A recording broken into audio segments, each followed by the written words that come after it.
नमस्कार दोस्तों, आप देख रहे हैं लाइव हिंदुस्तान चर्चा। मैं जजबीर आप सबका स्वागत करता हूँ। आज की चर्चा का विषय लोकसभा चुनाव पर पंजाब की सियासत जो है वो पूरे अफवान पर है। सभी राजनीतिक दल जो है वो अपना जीत का दावा कर रही है। लोकसभा चुनाव में चुनावी मैदान में सभी राजनीतिक पार्टियों ने अपनी ताकत झोंक दी है। तो ऐसे में नामांकन जो है वो आज तीसरे दिन भी भरने की प्रक्रिया जो है शुरू है।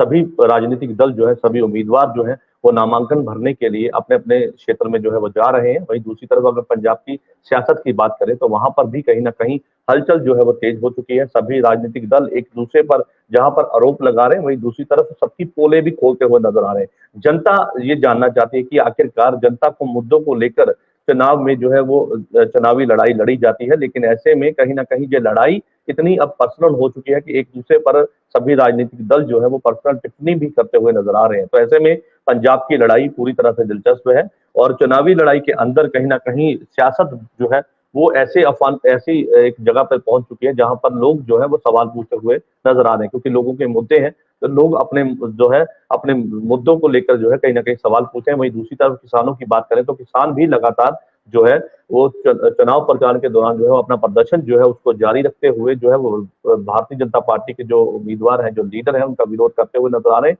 लेकिन ऐसे में इलेक्शन कमीशन के द्वारा एक बड़ा फरमान जारी कर दिया गया है और ये कह दिया गया है कि जो किसान है वो इस तरह से जो है वो इकट्ठे नहीं हो सकते, क्योंकि वो जो है वो चुनाव प्रचार करने के लिए उम्मीदवारों को रोक रहे हैं, जो कि बिल्कुल गैर कानूनी है। तो ऐसा किसानों को नहीं करना चाहिए। और ऐसे में पंजाब की सियासत, जब से किसानों ने धरना दिया उसके बाद कहीं ना कहीं पूरी सियासत में जो है वो एक ऐसा मोड़ दिखाई दिया जिसको लेकर सभी राजनीतिक दल जो है किसानों को वोट बैंक की तरह इस्तेमाल करते हुए नजर आए और इस वोट बैंक को कैश करने की भी कोशिश की जा रही है। इस तमाम मुद्दे को लेकर विशेष चर्चा है और इस चर्चा में हमारे साथ में विशेष पैनल हमारे साथ है। इस पैनल में हमारे साथ में आम आदमी पार्टी से शशिवीर शर्मा जी हमारे साथ है, कांग्रेस से राजीव शर्मा जी है और भारतीय जनता पार्टी से रमा महाजन जी है, श्रोमणी अकाली दल से अजय कुमार हमारे साथ है। आप सभी मेहमानों का इस चर्चा में स्वागत है और चर्चा की शुरुआत शशिवीर जी मैं आपसे करूंगा, क्योंकि जिस तरह के इलेक्शन कमीशन ने एक बड़ा जो है ये बयान दिया है कि जो है चुनाव के समय में किसान इकट्ठे नहीं हो सकते, किसान जो है वो उम्मीदवारों को चुनाव प्रचार करने से रोक रहे हैं, जो कि बिल्कुल गैर कानूनी है। तो ऐसा उनको नहीं करना चाहिए।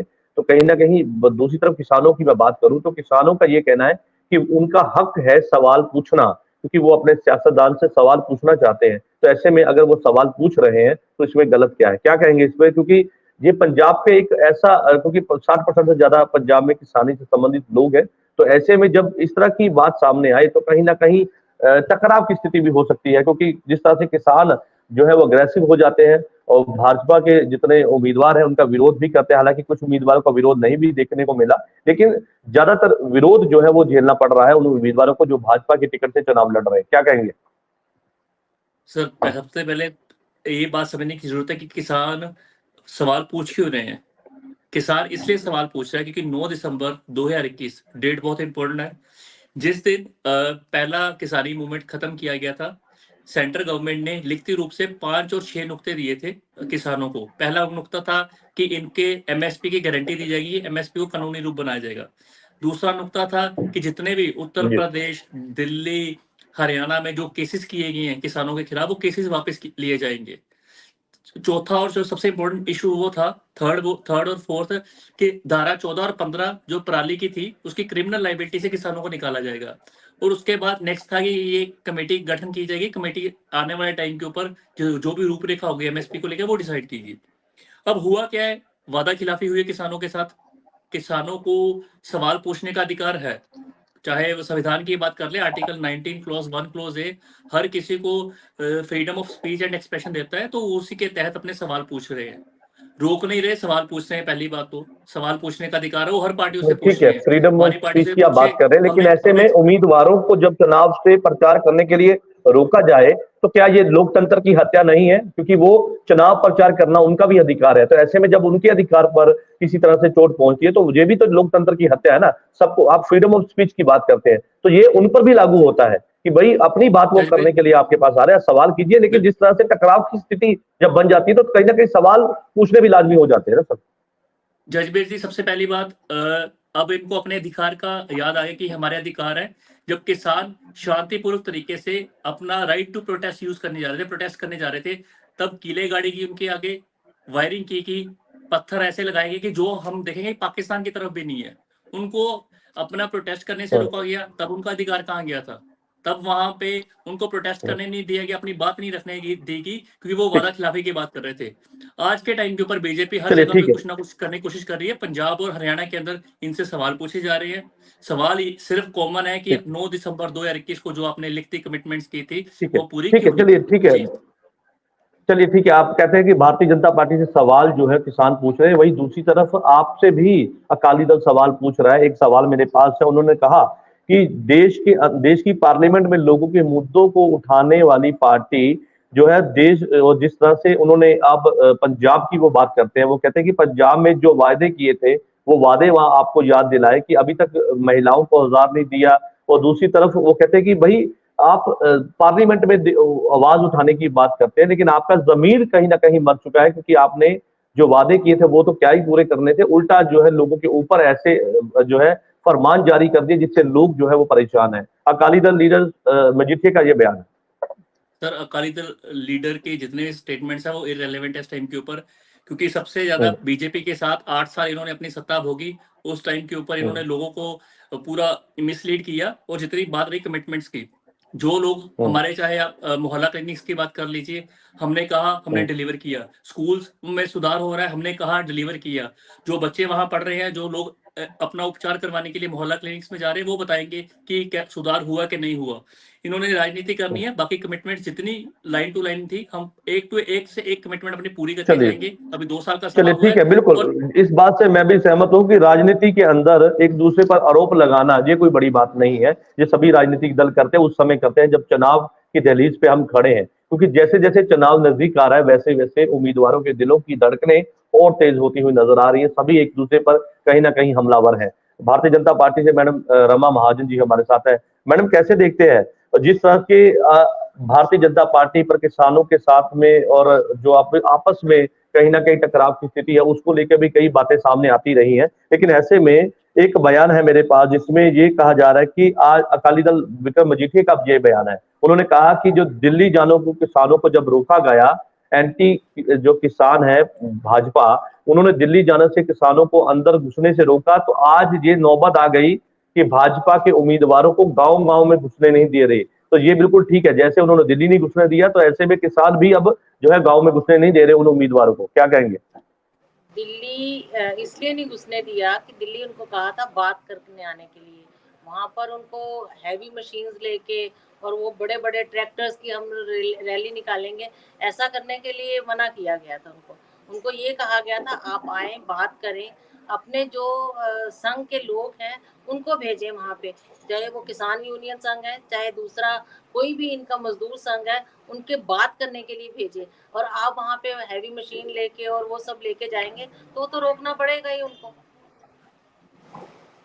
चलिए ठीक है, रोकना पड़ेगा, लेकिन ऐसे में जिस तरह की स्थिति है, और क्योंकि मैं आपके ऐसे लीडरों की बात करूं जो कि एक बड़े लीडर जाने जाते हैं आपकी पार्टी में, एक बड़ा कद है उनका, लेकिन ऐसे में वो भी सवालों के अंदर घिरते हुए नजर आते हैं। कई आपके लीडर तो ये भी कहते हैं कि भाई अगर किसानों का कोई मसला हल कर सकता है तो वो केवल वो भारतीय जनता पार्टी है।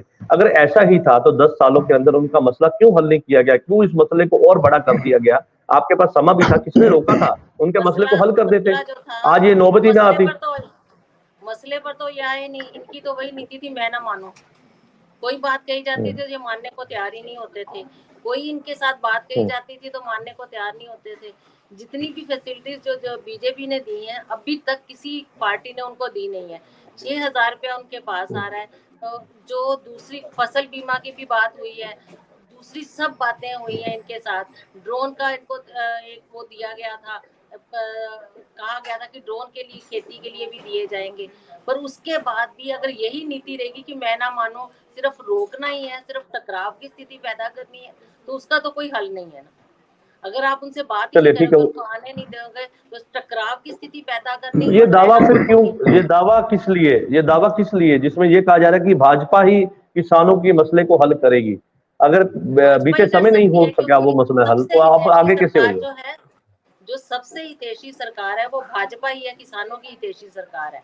और भाजपा ही कर सकती है किसानों चलिए की ठीक है। मदद, क्योंकि ये लोग जमीन से जुड़े हुए हैं, उनको पता है कौन कौन से मुद्दे हैं। अभी तक जितना भी किया गया है कांग्रेस सिर्फ किसानों के लिए किया गया है। चलिए ठीक है। किसानों के लिए जो है भाजपा ने बहुत बड़े कदम उठाए, ये कहना है भाजपा के जो प्रवक्ता है रमा महाजन जी।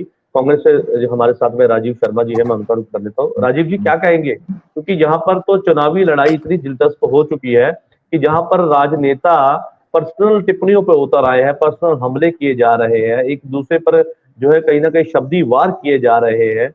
और दूसरी तरफ अगर मैं आप कांग्रेस की बात करूं तो कांग्रेस तो अपने आप में उलझती हुई नजर आ रही है। वो इसलिए क्योंकि एक लड़ाई जो है, ये कहा जा रहा है कि इंडिया गठबंधन इसलिए लड़ रहा है कि मोदी सरकार को टक्कर दे सके, लेकिन मुझे लगता है पंजाब में एक अलग तस्वीर है। वो इसलिए है कि कांग्रेस अपने ही जो नाराज नेता थे जो कि दूसरी पार्टियों में गए हैं, उनके साथ ही लड़ाई लड़ने में मसरूफ है। रवनीत बिट्टू की एग्जाम्पल मैं दे रहा हूँ कि सभी आपके जो कांग्रेस के लीडर है वो एक ही सीट के पीछे है। क्या बाकी की जो सीटें हैं, क्या वो आपको लड़ाई उसकी नहीं लगती कि वहां पे फाइट है? क्योंकि कांग्रेस जो है वो आपस की ही, मुझे लगता है और किसी के पास या किसी और के लिए उनके पास समय नहीं है, वो आपस की लड़ाई लड़ते जा रहे हैं। तो ऐसे में कैसे ये जो आप इंडिया गठबंधन की जीत का दावा कर रहे हैं, तो कैसे ये मुकम्मल कैसे होगा? नहीं, ये तो देखिए स्ट्रेटेजी है कांग्रेस पार्टी की। वो किस तरह किस सीट पे ज्यादा जोर देना है, किस पे नहीं देना है। जहां तक हमारी हाईकमांड का सवाल है, जो कांग्रेस की विचारधारा में विश्वास नहीं करता उसको रोकने की कोई कोशिश नहीं करेगी कांग्रेस पार्टी। तो जाना है जहां जाएगी। और तीसरी बात है कि हमारा जो चल रहा है इलेक्शन कैंपेन बहुत अच्छा चल रहा है। और मैं आपको गारंटी के साथ कहता हूँ कि जो इंडिया गठबंधन की पार्टियां हैं वो 13-0 से जीतने वाली है पंजाब में। जहां तक आपके जो मूल आज सुर बदल गए आपके सर बिल्कुल राजीव जी, आज सुर बदले हुए हैं। वो इसलिए है कि पहले ये कहा जाता था कि भी हम 13-0 जीतेंगे, आम आदमी पार्टी कहते थे हम 13-0 जीतेंगे, और आज आप इंडिया गठबंधन की बात कर रहे हैं। तो यानी कि सीधे तौर पर अब कहीं ना कहीं आपस में समझौता होता हुआ नजर आ रहा है। पंजाब में लगता है तस्वीर बदलती हुई है। आम आदमी पार्टी बोलती थी हम 13-0 जीतेंगे, वो भी ठीक बोल रहे थे। कांग्रेस बोलती थी हम 13-0 जीतेंगे, ये भी बोल रहे। 13-0 ये इंडिया गठबंधन भी जाने वाली है ना। तो ये तो मैंने आज से 2 महीने पहले किसी डिबेट में भी बोला था कि हमारी 13-0 आने वाली है। अजय कुमार हमारे साथ है, श्रोमणी अकाली दल के प्रवक्ता। अजय जी, पंजाब सीएम भगवंत मान का एक बयान है जिसमें उन्होंने कहा अकाली दल और कांग्रेस के कई लीडर उनके पास आए और आके ये कहते हैं कि भाई हमारी जान बचाइए और इन पुरानी पार्टियों से हमारा खेड़ा छुड़ाइए। ये पंजाबी की कहावत है, वो पंजाबी का शब्द है। वो इसलिए वो कहते हैं कि परिवारवाद है इन पार्टियों के बीच में और इससे हमें बचाइए, क्योंकि जिस तरह की जो है वो स्थिति चल रही है वो आने वाले समय में और डेंजरस है। वो कहते हैं कि इनके सभी लीडर हमारे पास आ रहे हैं। क्या कहेंगे? जी जजवीर जी, ऐसा है कि डेमोक्रेसी है ना, तो कोई कहीं भी जाके अपनी बात रख सकता है, अपनी बात कर सकता है, ठीक है। अब सीएम साहब ये बार बार ये कह रहे हैं कि इनके नेता, कांग्रेस के नेता, अकाली दल के नेता उनके पास बार बार आ रहे हैं कि हमारी वहां से जान छुड़ाइए। तो उन नेताओं से पूछा जाए या उन लोगों से पूछा जाए कि क्या परेशानी आ रही है उनको अकाली दल में। कांग्रेस का तो मेरे को नहीं पता ना क्या दिक्कत आ रही है। तो मतलब सीएम साहब को अगर 1-2 मेंबर ज्वाइन करवा लिए अलग अलग पार्टियों से, तो उनको लगा उनके हाथ में बटेर लग गया है, तो चलो इसके ऊपर सियासत ही कर डालते हैं। दिक्कत की बात की, यही बात मैं आपसे जानना चाहता हूँ, आखिर क्या दिक्कत है? कुछ आपके भी लीडर हैं जो आम आदमी पार्टी में शामिल हैं, आज ही एक आपके लीडर, बड़े लीडर माने जाते थे, वो भी शामिल हुए हैं। क्या दिक्कत क्या है अकाली दल के अंदर? अकाली दल के अंदर कोई दिक्कत नहीं है सर। अकाली दल पूरे मजबूती के साथ चुनाव लड़ रहा है, उसकी तैयारी करके बैठा हुआ। अकाली दल के अंदर कुछ दिक्कत नहीं है। ये दिक्कत जो कुछ लोगों को है, जो जब अकाली दल की सरकार थी उसमें उन्होंने सत्ता का सुख भोगा अच्छे पोजीशन में रह के, और जब अब उनको देखिए अब सीएम भगवंत मान की सरकार है तो वो उनको अप्रोच कर रहे हैं। ये वो लोग होते हैं जो मतलब सत्ता के सुख के लिए अपन पार्टियां चेंज कर लेते हैं, अपने देश के, अपने प्रदेश के, अपने सूबे के लोग नहीं करते। कि आज जो पंजाब बचाने की बात करते हैं, पंजाब बचाओ यात्रा निकालते हैं, उन्होंने सबसे ज्यादा पंजाब को लूटा है। सर मैं कह रहा हूं कि सीएम साहब के मन में जो आएगा वो कहे जाएंगे, क्योंकि उन्होंने रैलियों के में जो बोला है, उनके पास और तो कोई मुद्दा है नहीं है। वो महिलाओं के 1000 रुपए की बात नहीं करेंगे, ओपीएस की बात नहीं करेंगे, 5 फुट रेता की बात नहीं करेंगे, और इंफ्रास्ट्रक्चर की बात नहीं करेंगे। MOU यूपी में जाके साइन हो रहे हैं, इंडस्ट्री यहाँ नहीं लग रही, उनकी बात नहीं करेंगे, क्योंकि इन बातों से उनको घबराहट होती है कि वो इसका जवाब नहीं है उनके पास। तो फिर वो ऐसी ही छोटी छोटी बातों के ऊपर घूम रहे होते हैं कि वहां से कोई आ गया, अगर अकाली दल से कोई चला गया या कांग्रेस से या बीजेपी से कोई चला गया, तो इनकी पार्टी के अभी तो नंबर ऑफ कैंडिडेट्स हैं जो अलग अलग पार्टियों में शिफ्ट कर गए हैं। लोकतंत्र है, आते जाते रहते लोग, इसमें क्या दिक्कत है? इनके तो दिल्ली के सीएम के जो लोकतंत्र है, ठीक है सर, लोकतंत्र है और लोकतंत्र में सबको आजादी है किसी भी पार्टी में जाने की। लेकिन सवाल यहाँ पर यह है कि चुनाव के समय में जब दल बदलू नेता एक दूसरे की पार्टी में जाते हैं तो लोग सवाल पूछते हैं, क्योंकि लोगों का ये सवाल रहता है कि भाई जिस पार्टी पर आप इतने सालों में काम किए, जिस पार्टी में रहकर आप वोट मांगते रहे, जिस पार्टी को लेकर लोगों की बात करते रहे, आज उस पार्टी को आप जो है वो बुरा भला बोल के दूसरी पार्टी में जा रहे हैं। तो ऐसे में क्या पहले गलत था या अब गलत है? तो ये सवाल लोगों का है। शशिवीर जी का मैं रुख कर लेता हूँ। शशिवीर जी, एक तरफ आपके विरोधी ये कहते हैं कि आम आदमी पार्टी यानी कि आप पार्टी पंजाब में बड़े पैमाने पर दूसरी पार्टियों के जो लीडर हैं उनको अपनी पार्टी में शामिल करके चुनाव में जीत हासिल करना चाहती है। वो कहते हैं कि अपने जो इनको काम इन्होंने जो बताए थे कि हमने जब से 2 साल का कार्यकाल है हमने बहुत अच्छे काम किए हैं, वो कह रहे कि इनको अपने काम पे विश्वास नहीं था। 2 साल के जो कार्यकाल थे, क्या उसके बिहाफ पर ये चुनाव नहीं लड़ सकते थे? ये दूसरे लीडरों के सिर पर जो है वो चुनाव लड़ रहे हैं। इससे ये साफ जाहिर है कि आम आदमी पार्टी को अपने कामों पर ही कहीं ना कहीं शक है। क्या कहेंगे? जजबीर जी, आम आदमी पार्टी इकलौती पार्टी है जो अपने किए हुए 2 साल के कामों पे बात कर रही है। जिनको स्कूल, जो बच्चे स्कूल में पढ़ रहे हैं उनके पेरेंट्स जानते हैं स्कूल में सुधार कितना हुआ है। जो उपचार करवा रहे हैं मोहल्ला क्लिनिक से, वो बता सकते हैं कि वहाँ पे कैसी सर्विसेज मिल रही है। सरकार अपने द्वार के अकॉर्डिंग जब जिनको सरकारी काम थे, सरकार उनके लिए जैसे सर्विसेज प्रोवाइड कर रही है वो बेहतर बता सकते हैं कि किस तरीके से सिस्टम के ऊपर जो गलत सिस्टम था उसको खत्म किया गया है। और जिस तरीके से लगातार पंजाब सरकार में 2 साल में काम हुआ है, हमने बहुत सारे काम किए। जो काम हमने नहीं भी की कहे वो भी किए, चाहे वो टोल प्लाजा बंद करने की बात हो। पंजाब प्रदेश सबसे ज्यादा है, पूरे हिंदुस्तान में सबसे आगे है, सबसे ज्यादा टोल प्लाजा जो पिछले पीरियड में बंद किए गए हैं। आने वाले टाइम के ऊपर लगाए नहीं जाएंगे, नहीं तो सरकारें आमतौर पर नए टोल प्लाजा लगाती हुई दिखती थी। और उसके साथ साथ किसानों के जो मसले थे, चाहे वो एंड तक पानी पहुंचाने की बात हो, नहरी पानी की बात थी, इलेक्ट्रिसिटी ज्यादा टाइम पर प्रोवाइड करने की बात थी। 600 यूनिट आम आदमी को, जिसको भी ये 600 यूनिट प्रोवाइड किए जा रहे हैं, उनके पैसे भी बच रहे हैं, उनको फैसिलिटीज भी प्रोवाइड की जा रही है। आम आदमी पार्टी जो कमिटमेंट्स की थी वो सारी पूरी की जा रही हैं। जो 1000 रुपये वाली बात है वो आने वाले टाइम के ऊपर जल्दी पूरी की जाएगी। एक लाइन जो एक कमिटमेंट थी आम आदमी पार्टी ने बिल्कुल पूरी की है। ये बीजेपी की तरह जुमला नहीं है कोई कि 15 लाख बोला जुमला, 2 करोड़ रोजगार बोला जुमला, चाहे इन्होंने कोई और कमिटमेंट्स की, किसानों की आय डबल करने की बात, वो भी जुमला। लगातार जुमले फेंके सेंट्रल गवर्नमेंट ने। अभी इलेक्शंस की बात है, हम डेफिनेटली चाहते हैं कि मुद्दों की बात की जाए। आम आदमी पार्टी ने 2 साल में जो बेहतर किया जा सकता है, चाहे वो 43,000 नौकरी की बात थी, जो यंगस्टर्स नौकरी पे लगे हैं वो बता सकते हैं। क्योंकि ये सरकारें जो है वो बीजेपी की सरकार है जो, ठीक है शशिवीर जी, एक सवाल ले लीजिए, क्योंकि आम आदमी पार्टी बदलाव की राजनीति पर बिलीव करती है, बदलाव की बात करती है। क्या लगता है इस बार चुनाव में क्या वो बदलाव, एक बार जो बदलाव हमने बीते समय देखा, 2022 की विधानसभा चुनाव में देखा, क्या वैसा कुछ बदलाव जो है इस बार चुनाव में देखने को मिलेगा? बिल्कुल डेफिनेटली सर। अगर हिंदुस्तान की बात करें, इंडिया अलायंस का अभी 3 सेगमेंट्स में इलेक्शंस हो चुके हैं।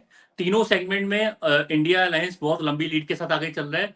उसकी एग्जाम्पल और उसका जो आप देख सकते हो, जैसे देश के प्रधानमंत्री अलग अलग सी बातें कर रहे हैं, उम्र में बहुत बड़े हैं, रिस्पेक्टेबल है, लेकिन चाहे वो अंबानी अडानी की बात कर रहे थे कि अंबानी अडानी कांग्रेस को टेम्पो भर के पैसे भेज रही है।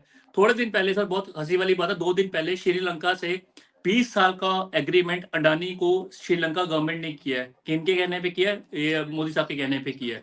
और वो जितने सर्विसेज, चाहे कोल की बात हो, दूसरी बात हो, अडानी को इतने बेनिफिट्स दिए, आज वो अंबानी और अडानी के खिलाफ बोलना शुरू हो चुके हैं। पहले 10 साल प्रोटेक्ट करते रहे हैं, अब उसके फिर इलेक्शन चली, फिर मंगलसूत्र की बात आ गई, मुसलमान की बात आ गई। जब हर चीज फीकी पड़ गई, इनके पास मुद्दा ही नहीं है। कहीं भी किसी स्टेज पे इन्होंने बात की हो कि हमने रोजगार दिए हैं, अगर इनके पास आंकड़े हैं तो देश को बता दें कि 2 करोड़ रोजगार का नारा देने वाली पार्टी अब तक 20 करोड़ रोजगार बनते हैं। कितने रोजगार इन्होंने हिंदुस्तान को प्रोवाइड किए, लोगों को पता चल जाए। देश में आजादी कितनी है बोलने की, वो लोगों को पता चल जाए। हंगर इंडेक्स में, सर कंक्लूड कर रहा हूँ बस मैं,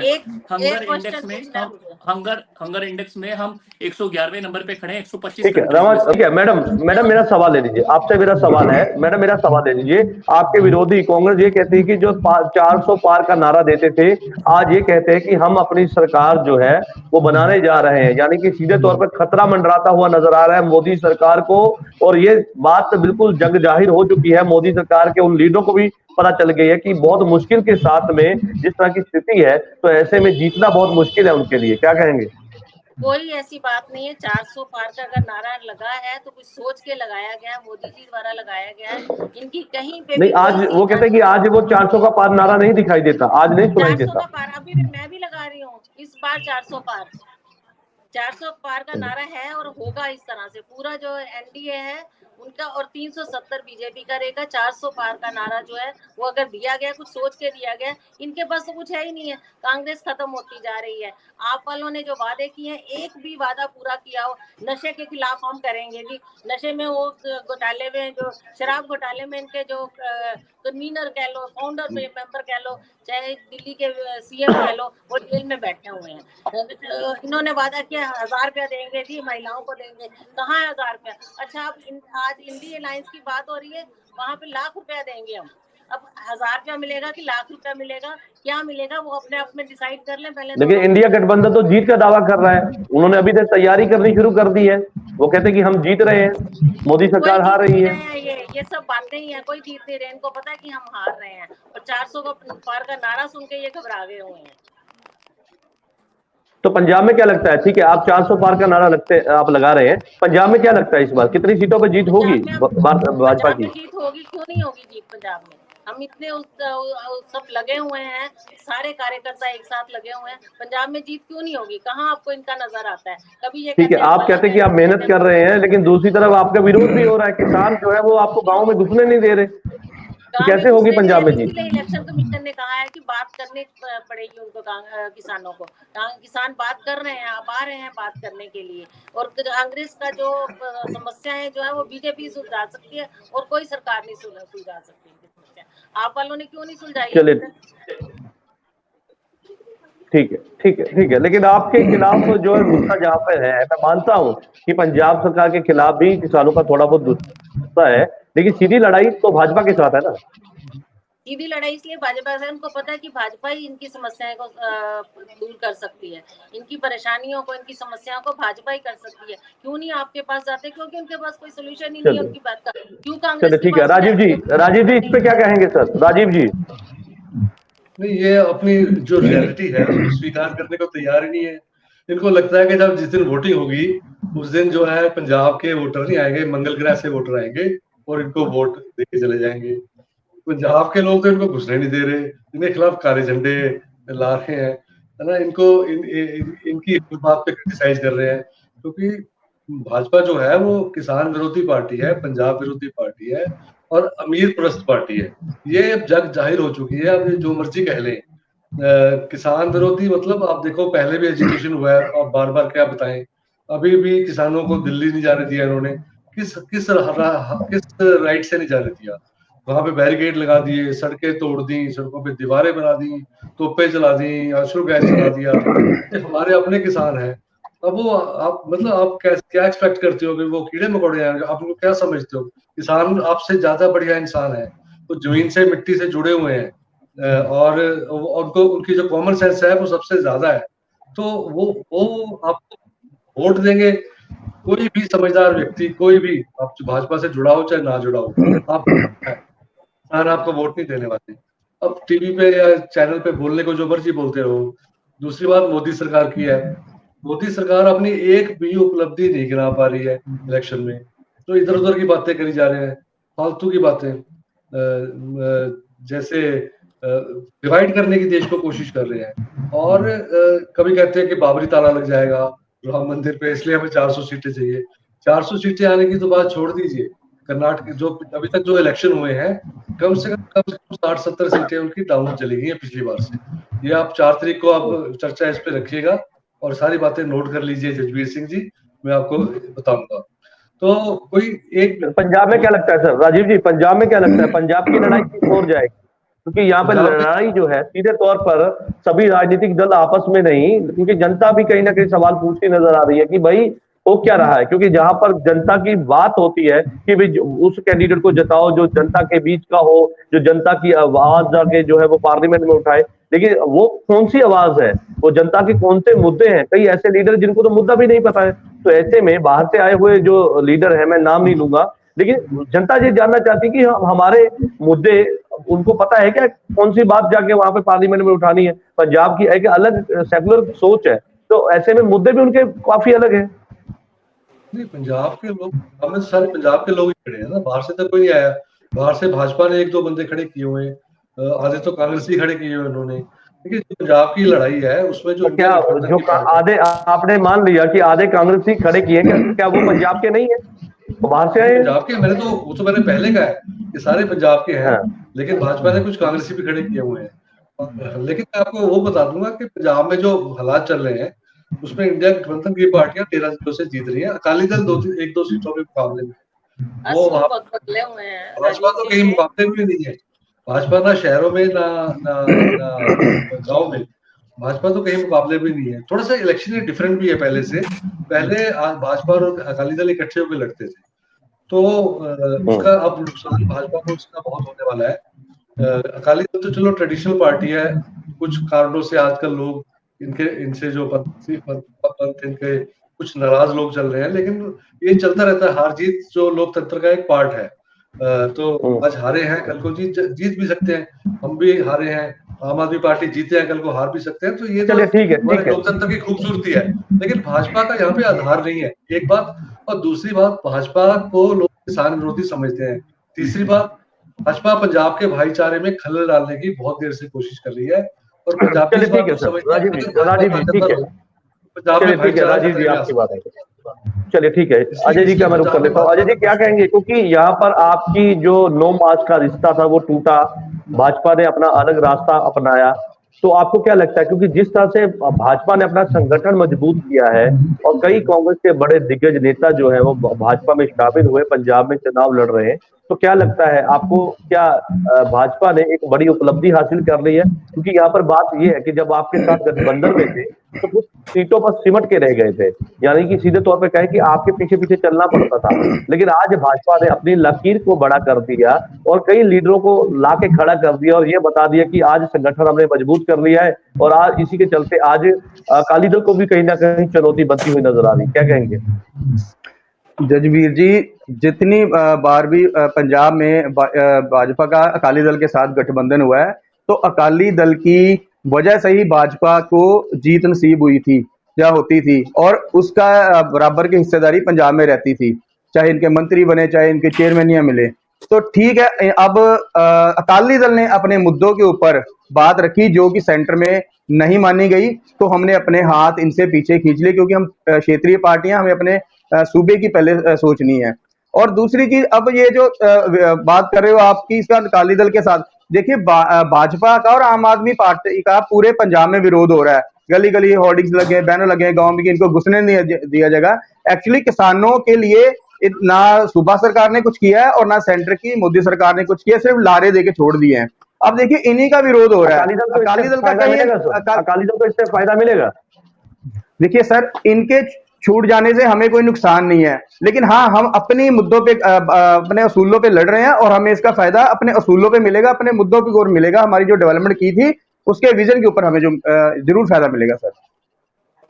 चलिए ठीक है, आपको अपने विजन के जो है उससे फायदा मिलेगा, लेकिन कहीं ना कहीं सवाल तो ये भी है कि अगर गठबंधन में आप चुनाव लड़ते तो क्या आप जिस तरह से, क्योंकि अलग अलग चुनाव लड़ रहे हैं, तो जाहिर सी बात है कि जो है वो जो वोट है वो कहीं ना कहीं शिफ्ट होगी एक दूसरे में।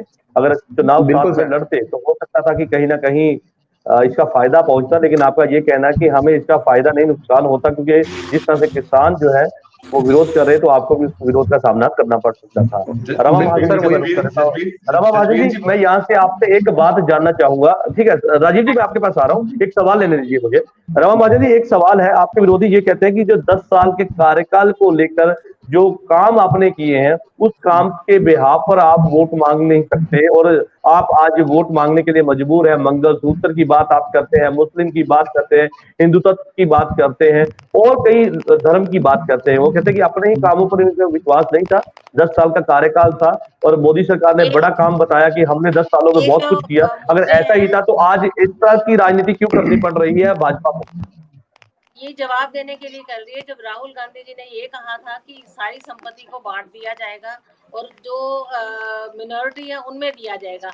उसके बाद ये बात मंगलसूत्र की बात आई है। पहले मुद्दों की बात चल रही थी और उनमें ये बात कही जा रही थी कि आज जो है भारत का नाम है विदेशों में, भारत को जाना जाता है विदेशों में, एक इज्जत की नजर से देखा जाता है।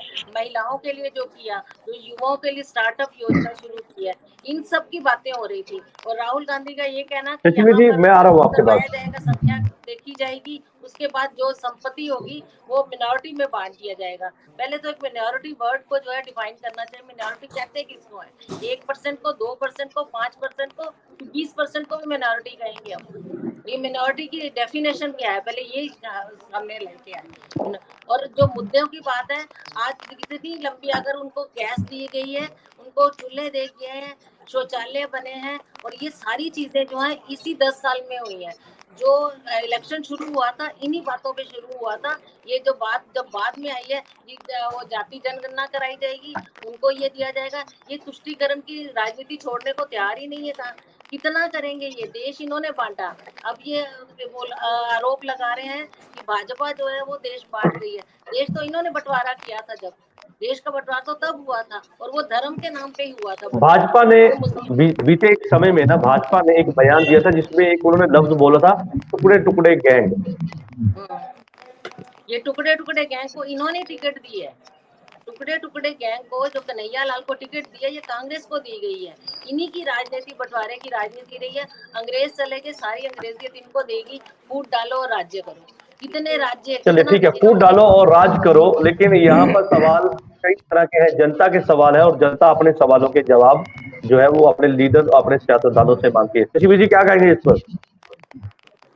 सर, सबसे पहले जिस तरीके से बीजेपी अभी अपनी अकड़ में घूम रही है, जितना इनको घमंड है, उसके ऊपर एक ही बात बनती है। एक चीज है, जितना मर्जी घमंड कर ले, इनको ग्राउंड पे जाना पड़ेगा, लोगों की बात सुननी पड़ेगी। लोग क्या कह रहे हैं? लोग इनसे रोजगार की बात करते हैं, ये कहते हैं हम पाकिस्तान को करारा जवाब देंगे। लोग पूछते हैं महंगाई क्यों इतनी बढ़ गई, ये बोलते हैं कि हम देखो देश में नंबर 1 बन गए, जो मैम अभी तक बोलते आ रहे हैं। किस चीज में नंबर 1 बने हो आप? आपने हंगर इंडेक्स देख लो, हम कहाँ पे खड़े हैं। बेरोजगारी का इंडेक्स देख लो, हम कहाँ पे खड़े हुए हैं। महंगाई का, इन्फ्लेशन का देख लो, हम कहाँ पे खड़े हुए हैं। कौन से इंडेक्स की बात कर रहे हैं? कौन से देश की ये नंबर 1 बनने की बात कर रहे हैं? ये सिर्फ इनके जुमले हैं। जैसे 15 लाख लोगों के खाते में आ गया, वैसे तरीके का ये नंबर 1 बनाने की बात कर रहे हैं। दूसरा, ये पूरे अपने घमंड को छोड़ने को तैयार नहीं है। मैं इनके ऊपर एक ही शेर बोलना चाहूंगा कि तुमसे पहले जो एक शख्स यहाँ पे तख्त नशीर था, उसे भी अपने खुदा होने पे ऐसे ही यकीन था। जितना इनको घमंड है इस बात का, ये आने वाले इलेक्शन में लोग क्लियर कर देंगे। और ये मैम बार बार कह रहे कि 400 पार, 400 पार। मैं कह रहा हूँ इस बार 400 पे हार देखना। इलेक्शन के रिजल्ट सामने निकल के आएंगे। आपने किसानों का काम किया नहीं, रोजगार युवाओं को दिया नहीं, महंगाई कम की नहीं, ध्रुवीकरण की राजनीति। अभी मैम के कहने की कोशिश करें कि कौन सा बंदा माइनॉरिटी में होता है, एक कम्युनिटी के खिलाफ इतनी हेटनेस दिखाते हैं। पंजाब में ये चीज एक्सेप्टेबल नहीं है। पंजाब के लोग पॉलिटिकली बहुत अवेयर है, सोशली बहुत अवेयर है। हम सरबत का भला मांगने वाले लोग हैं। हम हमेशा लोगों के वेलफेयर की बात करते हैं। इतनी गंदी राजनीति जो लेके आ रहे ध्रुवीकरण की, एक कम्युनिटी के खिलाफ। शरेआम इनका मेंबर पार्लियामेंट गाली निकाल रहा था पार्लियामेंट के अंदर, उसके ऊपर क्या कार्रवाई की बताइए? एक इनका एमएलए गुरुद्वारा साहब के ऊपर गलत कमेंट करता है, उसके ऊपर इन्होंने क्या कार्रवाई की बताइए? कोई कार्रवाई नहीं करते। ये इंटेंशनली ऐसे मुद्दे उठाते हैं ताकि ध्रुवीकरण किया जाए, और वो लोगों को हिंदू मुसलमान और ऐसे मसलों में डाल के मेन मुद्दे है, चाहे वो बेरोजगारी है, चाहे वो शिक्षा का मुद्दा है, उसे पीछे किया जाए। जी चलिए ठीक है, राजीव जी क्या कहेंगे? क्योंकि वो कहते हैं कि मेन मुद्दों को भूलकर जो है ध्यान भटकाने का काम भाजपा करती है, क्या कहेंगे? वो तो करती है, लेकिन कई सवाल हो गए। आपने अकाली दल से सवाल पूछा था भाजपा से समझौता क्यों नहीं किया, तो अकाली दल ने बहुत समझदारी दिखाई है, क्योंकि आज की डेट में जो भाजपा से समझौता करेगा वो जनता के क्रोध का भागीदार बन जाएगा। तो अकाली दल ने भाजपा से दूरी करके बहुत बहुत अच्छा काम किया है। जहां तक रमा जी ने बोला है, ये आपने एक उनको अच्छी बात के लिए सराहना आपने की है, मैं मानता हूं, क्योंकि जिस दल में आप हैं, आपस में एक दूसरे का जब आमना सामना करना पड़ता है तो टकराव की स्थिति होती है, शब्दी टकराव होता है। लेकिन आज आपने उनकी तारीफ की है तो अच्छा लगा कि चलिए, अगर अच्छा काम किया तो तारीफ होनी चाहिए। अकाली दल देशभक्त पार्टी है, अकाली दल देशभक्त पार्टी है, ना कि भाजपा जैसे देश विरोधी। तो भाजपा तो देश के टुकड़े करने में लगी हुई है। तो इन्होंने बात करी राहुल गांधी जी को इन्होंने मिस कोट किया है, मैंने बीच में टोका नहीं, लेकिन कि उसका विरोध करता हूँ जो उन्होंने राहुल गांधी जी के बारे में बात की है। राहुल गांधी जी ने क्या कहा है? आज देश के 1% लोगों के पास 50% देश की संपत्ति है, ठीक है। तो सिर्फ 1% लोगों के पास, तो 99% लोग हैं उनके पास बहुत कम संपत्ति है। तो मोदी सरकार ने क्या किया कि थोड़े से 22, 23, 24 अरबपति खरबपति बना दिए हैं और बाकी जो सारा देश है उनको गरीब कर दिया। जो मिडिल क्लास है वो और नीचे आ गया है। क्योंकि आप मेरे को बात करने दीजिए, आपने गलत बातें बोली लेकिन मैंने टोका नहीं आपको, आप मेरी बात सुन लीजिए। जो हर परिवार का सेविंग, हम 5 लोग यहाँ बैठे हैं, अगर ईमानदारी से बात करें, हर परिवार की सेविंग जो है वो पिछले 10 साल में कम हुई है, खर्चे बढ़े हैं। तो जो हमारा पैसा है, इतने टैक्स भारी भारी लगा के, जो पेट्रोल 50 रुपए 45 रुपए में मिलना चाहिए वो हमें 100 रुपए में मिल रहा है। वो 45 रुपए तेल कंपनियों के, जिनके मालिक आपकी सरकार के समय भी सर मुझे याद है, जहां तक मुझे याद है उस समय भी 80 रुपए के पार चला गया था। देखिए उस वक्त तेल पे सब्सिडी दी जाती थी। उस वक्त जो कच्चे तेल की कीमत थी वो $140 प्रति बैरल के करीब थी। तो अभी आम जनता को तो 80 के पार ही खरीदना पड़ता था ना सर, आम जनता को तो 80 के पार ही मिलता था। हाँ, लेकिन $140 खरीद के 80 70 75 दिया जाता था। अभी $50 पे खरीद के 100 रुपए दिया जाता है। ये फर्क है। गैस 384 रुपए थी जब कांग्रेस ने राज छोड़ा, अपना जो सत्ता छोड़ी, जो मनमोहन सिंह सरकार ने। आज 1300 है, कभी 100-200 रुपए कम कर देते हैं चुनाव के टाइम में। चलिए, आपका कहना है कि जब से भाजपा सत्ता में आई है तो देश में कहीं ना कहीं महंगाई ने जो है वो पूरे पैर जमाए हैं। ठीक है, मैं आपकी बात आ गई। जो राहुल गांधी जी वाला, तो राहुल गांधी जी कहते हैं कि हम लाखों करोड़ों, नॉट लाखों, करोड़ों लखपति बनाएंगे। हम इस देश में करोड़ों लखपति बनाएंगे, हर गरीब बंदे को हम लखपति बनाएंगे। राहुल जी ये कह रहे हैं। ठीक है सर, चुनाव से पहले ऐसी बातें सुनने में बहुत अच्छी लगती है सर। चुनाव से पहले ऐसी बातें सुनने में बहुत अच्छी लगती हैं कि हम लखपति बनाएंगे, हम इतने पैसे अकाउंट में दे देंगे, हम आपकी इनकम को ऐसे बढ़ाएंगे। लेकिन जब चुनाव बीत जाता है उसके बाद ऐसे ये बातें हवा हो जाती है, जैसे बलून के अंदर से हवा जाती है। ठीक है, चलिए, आप कर्नाटका गए हो, सारी गारंटीज पूरी हो गई है। आप हिमाचल गए हो, सारी गारंटीज पूरी हो गई है। एक की इम्प्लीमेंटेशन आधी हुई है अभी। राजीव जी ठीक है, आपकी बात आ गई। अजय जी क्या कहेंगे इस पर? हेलो जी राजीव जी, अजय जी। सर आपकी आवाज कट रही, क्या कह रहे हो? ठीक है, अजय जी क्या कहेंगे इस पे? वो कहते हैं कि भाई जिस तरह से चुनाव आता है, मेरा सवाल था राजीव जी से कि उस समय बड़े वादे सभी राजनीतिक दल करते हैं, लेकिन ऐसे में श्रोमणी अकाली दल जो अब पंजाब बचाओ यात्रा कर रहा है, कितना फायदा मिलेगा इस चुनाव में उसको? देखिए, जो पंजाब बचाओ यात्रा है वो बहुत सक्सेसफुल चल रही है। इससे लोग बहुत सारे जुड़ रहे हैं। लोग अपनी पुरानी पार्टी को याद कर रहे हैं, अपने पुराने टेन्योर को याद कर रहे हैं, बादल साहब के, जब पंजाब की सबसे ज्यादा डेवलपमेंट हुई थी। अब दूसरा सवाल जो आपका था कि जो मैनिफेस्टो के ऊपर अलग अलग पार्टियां अपने देती हैं कि हम लोग लुभावन वादे करती हैं, तो उसमें देखिए बीजेपी ने भी कोई कसर नहीं छोड़ी, उसमें कांग्रेस ने भी कसर नहीं छोड़ी है। लेकिन अगर मैं बात करूं राहुल गांधी जी की, जैसे उन्होंने बोल दिया कि हम हर महिला को 1 लाख रुपए उनके बैंक में देंगे, हर साल देंगे, लेकिन वो देंगे कहां से, उसका कुछ बेस नहीं है ना। और जैसे आम आदमी पार्टी है, इन्होंने 1000 रुपया बोल दिया था। देखिए, बोल देना अलग चीज होती है, कहनी और कथनी में फर्क होना अलग चीज हो जाती है। अगर आम आदमी पार्टी ने बोला था देने हैं तो इनको दे देने चाहिए थे। मेरा शशि वीर जी से सवाल है, बड़े रिस्पेक्टेड है मेरे, इन्होंने बोला है कि हम थोड़े समय में 1000 रुपया दे देंगे, लेकिन इनसे ये पूछिए कि जो 1000 रुपया देंगे वो पिछला ऐड करके साथ में देंगे या पिछले 2.5 साल का छोड़ देंगे, अगले 2.5 साल का शुरू करेंगे। और सेकेंडली, दिल्ली में अब 1000 रुपया देना शुरू कर दिया अरविंद केजरीवाल जी ने, तो पंजाब में कोई डेडलाइन है इनकी तरफ से? तो ये मेरा शशि भाई से सवाल है, अगर ये बताए, इसका आंसर दे। देश की जनता सुन रही है, पंजाब के लोग सुन रहे हैं। चुनाव के समय में ऐसे, क्योंकि वादे तो होते हैं, लेकिन चुनाव के समय में पहले आम आदमी पार्टी कह चुकी है कि हम जल्द ही देने जा रहे हैं 1000 रुपया महिलाओं को। मैं कह रहा हूँ सर कि 25-26 महीने हो गए हैं, वो पिछला हिसाब की बात कर रहा हूँ, वहां से शुरू करेंगे कि अब नए सिरे से जब इनका मन होगा तब करेंगे, और देंगे भी कि नहीं देंगे इसका भी अभी पक्का पता नहीं ना, क्योंकि इनके पास विजन नहीं ना। अब भगवंत मान जी ने कहा कि अब 6 लाख मोटरें बंद हो जाएंगी, उससे 6-7 हजार करोड़ बचेगा, तो उससे 1000 रुपया देंगे। तो देखिए उन्होंने अब इस इलेक्शन को निकालने के लिए लोगों को एक और झूठ का लॉलीपॉप दे दिया कि चलिए मेरी इलेक्शन निकल जाए, लेकिन उसके बाद देना सवाल कहाँ का है? जवाब भी आपने खुद ही दे दिया है, चलिए ठीक है। लेकिन यहाँ पे आप सबसे मैं माफी चाहूंगा क्योंकि मुझे बीच में ये जो है चर्चा को रोकना होगा क्योंकि मेरे पास समय की कमी है। और आज की जो चर्चा थी वो इस मुद्दे को लेकर थी कि जिस तरह से पंजाब की सियासत का पारा उफान पर है, तो ऐसे में कई राजनीतिक दल जो है उनके अंदर एक हलचल तेज हो चुकी है। उम्मीदवारों के दिल की धड़कनें जो है वो बढ़ चुकी हैं क्योंकि जैसे जैसे चुनाव नजदीक आ रहे वैसे वैसे जो है अपनी जीत का दावा करने वाले लीडर जो है वो भी कहीं ना कहीं डर के माहौल में है कि आने वाले समय में क्या होगा, क्या जीत होगी या हार होगी, ये तो जनता जानती है क्योंकि जनता जनार्दन है और जनता वोट डालेगी। लेकिन ऐसे में लोग लुभावने वादे भी कहीं ना कहीं किए जा रहे हैं। आपस में जो नेता है वो आपस में टकराव की स्थिति है, एक दूसरे की पोल खोलते हुए नजर आ रहे हैं, पर्सनल टिप्पणियां भी करते हुए नजर आ रहे हैं, यानी कि सीधे तौर पर कहे तो शब्दी जंग भी कहीं ना कहीं दिखाई दे रही है। तो ऐसे में जनता भी सवाल पूछते हुए नजर आ रही है क्योंकि पंजाब के लोग जानना चाहते हैं कि पार्लियामेंट में हमारे मुद्दों को किस तरह से जो राजनीतिक दल है वो उठाएंगे। तो ऐसे में उसी बात को लेकर कहीं ना कहीं लोग सवाल पूछते हुए भी नजर आ रहे हैं। आप सभी मेहमानों का इस चर्चा में जुड़ने के लिए धन्यवाद है। कल नई चर्चा में मैं आपके साथ फिर से जुड़ूंगा, तब तक के लिए दीजिए इजाजत, धन्यवाद।